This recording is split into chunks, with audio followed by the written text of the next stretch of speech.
Welcome to the 2016 SIGCHROME Project Car. Each month, we are taking you behind the scenes of an innovative, handcrafted car build. And for your chance to win this beast, simply purchase any quality SIGCHROME product and enter your details at winwithsigchrome.com.au. This is George, the boss man at Python Vehicles. He's been building Cobras for 30 years and he puts his products to the test on the racetrack, taking on some of the world's best sports cars. This is going to be one-of-a-kind Cobra. The man responsible for hand building this SIGCHROME project car is Joe. He's George's trusted mechanic and has a real passion for his craft. If you can't do it, get out of the way, because I'll do it. And I'm Telfo, editor of Street Machine magazine. I'm here to document the madness. Can you do me a favour? Let me do the work and you go make some phone calls up that end of the shop and leave me alone. Done. I'm Thank out you. of here. Done, dude.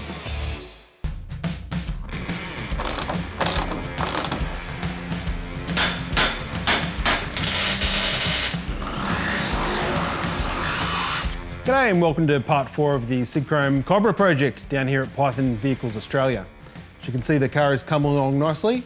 I'm going to start talking about some of the things the guys have been doing, starting with the exhaust. George, how you going? Oh, good to see you again, Simon. As you can see, we've moved a fair bit along since you've seen it last. We've put in place our underneath the car exhaust system, which will allow us to comply with the emission standards as far as the testing is concerned for registering the car. It is important, we need to do it. In saying that, there's intricate work here. Our specialist builder, Joe, who's building the car, his knowledge and extent of artistry in the exhaust system, you can see in those pipes and how difficult they are in achieving the side pipe application on this car. So we're giving the opportunity for the lucky winner to get 2 systems. He'll have an undercar system and he'll have a side pipe, but I can assume that he's going to love his side pipes.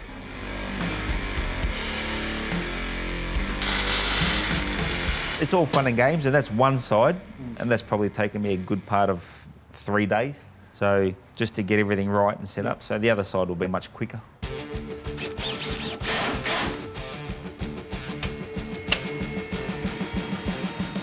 All right, we have our bell housing adapter so the gearbox can be put in behind the engine. It's all sitting here, Joe. It's looking fantastic. And I hear you've actually got a Holden part in this car. It hurts me to say, but yes, I'm using HK 327 Chev engine mounts.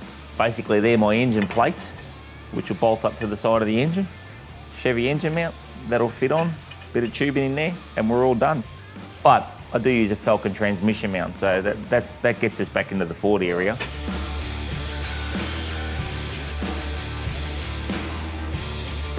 And I noticed at the front, we're running manual steering. There's going to be no air conditioning.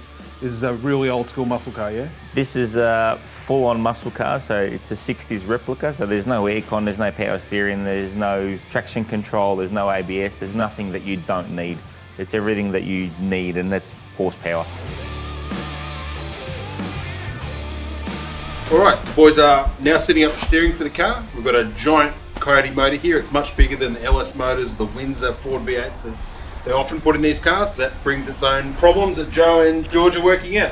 Boys, tell me how you're coming up with this solution. Well, basically we're setting up the steering geometry, and you probably see everything's just tacked in place for now, just to sort of get everything to work out.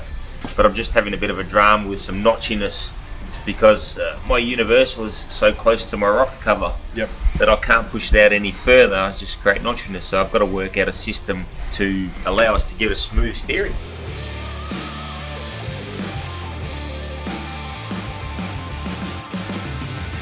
Once I get my steering sorted, I'm going to reverse the alternator and have it mounted roughly there. It's got to be in line with the water pump pulley, so that way I'll run one serpentine belt. So I'll roughly fit around about there or here, but I don't think I'm going to get my space in there because I want to put my tensioner down the bottom of there. And they usually charge reverse too. A lot of people will turn around and say, hold on, we've got the alternator going the wrong way, but either way an alternator will charge, won't it, Joe? Yeah, we've done them in the past and they charge reverse, so it still works perfectly there, and it still gives me a lot of room for my elephant trunk when the manifold comes.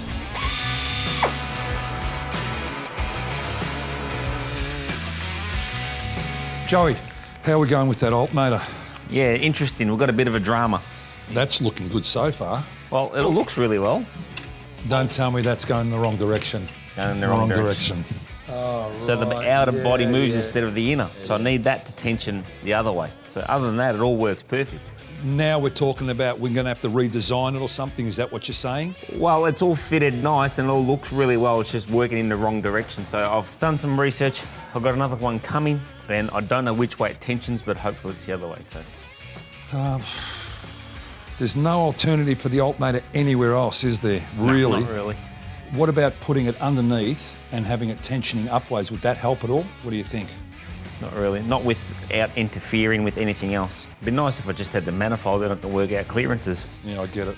Mate, unbelievable. Leave it with me and I'll sort something out. All right. Okay, done. Thanks, Joey.